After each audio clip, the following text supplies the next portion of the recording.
అలాగే డబ్బులు అతని జేబులో ఉండవు, ఉమ్. 5 పైసలు ఉండదు, సార్.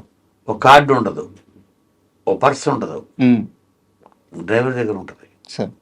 అది కూడా ఆఫీస్లో అకౌంటెంట్ వాళ్ళ మదర్ డ్రైవర్ దగ్గర క్యాష్ పెట్టావు 10,000 పెట్టుకోరా బాబు.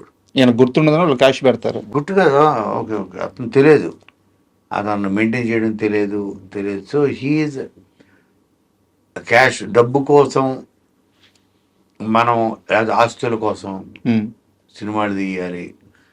ఇప్పుడు మన పెద్ద సక్సెస్ అయింది, మీరు ఏం చేస్తారంటే, మా ఫ్రెండ్కి మొన్న కొన్నాడు వెల్ఫేర్, కూర్చుంటే ఉంది అసలు నా నెక్స్ట్ టార్గెట్ వెల్ఫేర్ అన్న మనసులో ఉంటుంది. ఉమ్.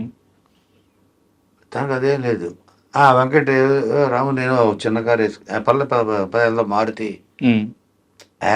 పర్వాలేదు సుబ్బారావు, దానికన్నా 4 చక్రాలే కదా ఉండేది, పద అనే కారు ఎక్కేస్తాడు. ఉమ్.